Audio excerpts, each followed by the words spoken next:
Hey everybody, it's Jacqueline from Long Army by Jacqueline, and we are taking a little bit of a pause from our series on the vintage quilt sew along, which we're into the bonus project. So I do want you to stick around for that next week. But we are working on this Minky backed quilt today, and I wanted to talk a little bit about this experience. So this particular, so Minky is a brand name.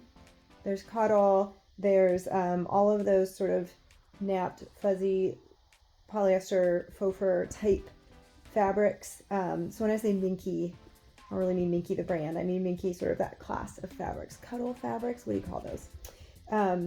So what was it like doing this quilt on the long arm with this Minky style fabric?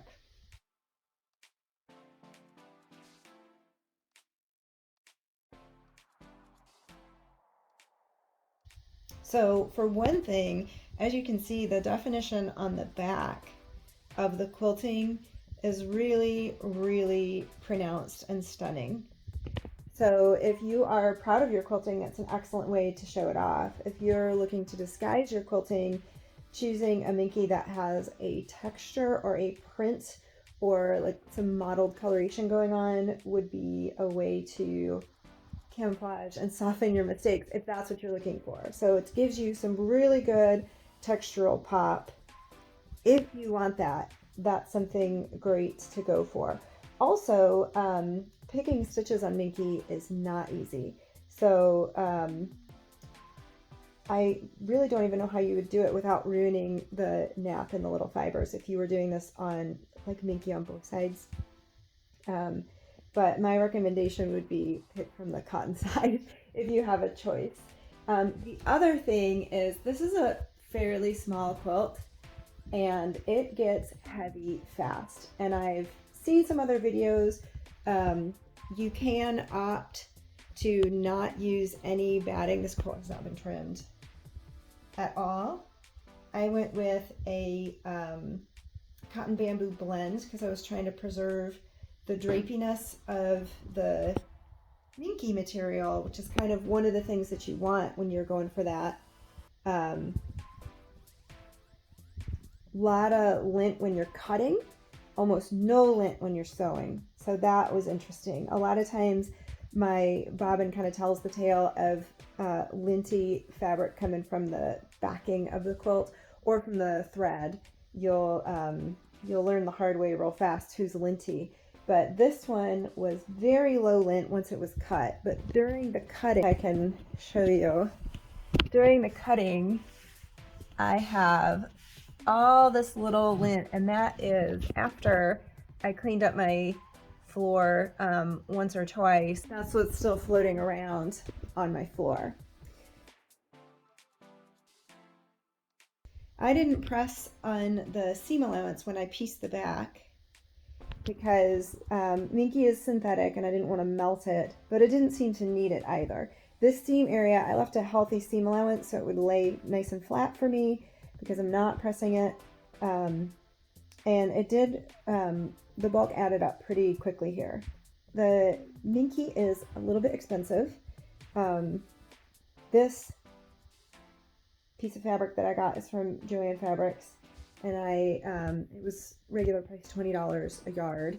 And because of the width of this quilt, I was this close. So Minky type fabrics tend to come in 60, 80, and 90 inch widths. And so 60-ish. This was like a 57 or 58 inch width, and it was just shy of what I needed to be able to do this quilt back in one piece. So it's a little bit wider on a small quilt, like a baby quilt. That's perfect because it gives you a little more width and leeway than a 45. And you might be able to get away with not piecing your back. But if you're wider than including the extra that you need around for putting it in the long arm, if you're wider than that width, then you're going to end up piecing. Then because it's the wider width, you end up with a lot of fabric when you have to do a seam. I was like so close and then so much extra because I didn't have just 40 extra inches of fabric. I had like 58 extra inches of fabric. So the amount that you have to overshoot to get the right amount of fabric for your backing can be a lot. And that's the downside of any wider width backing is if it's wide enough and you can do it in one pass, it saves you fabric. You have to buy less yards.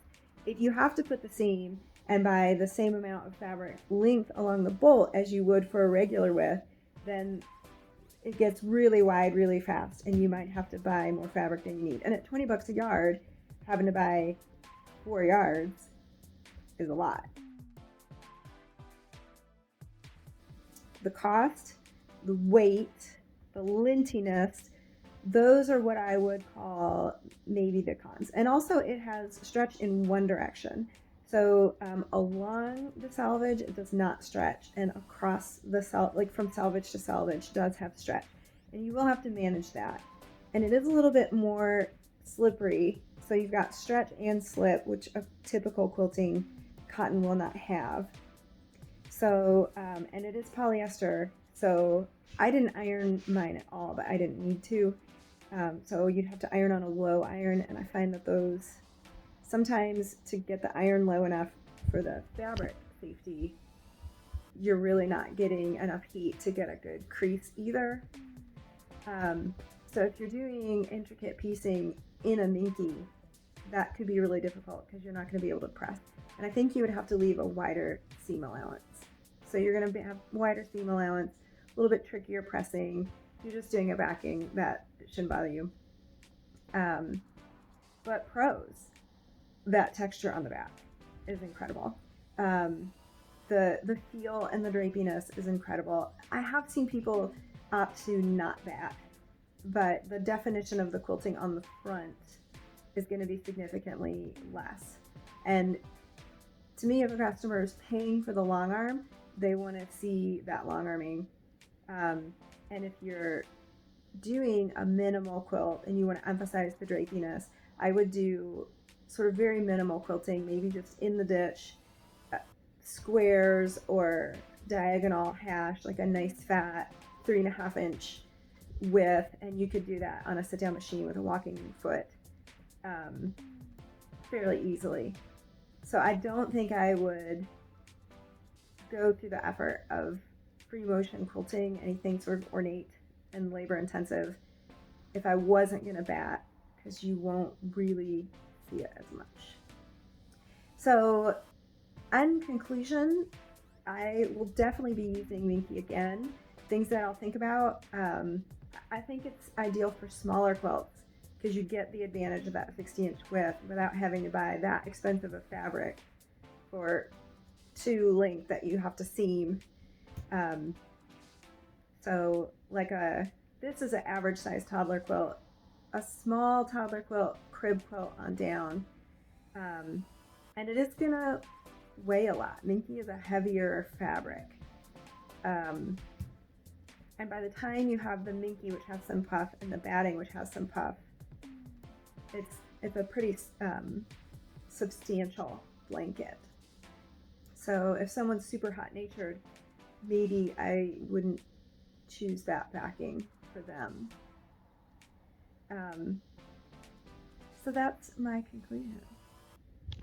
We're gonna have to edit this video down a lot. There's a good amount of rambling in this one.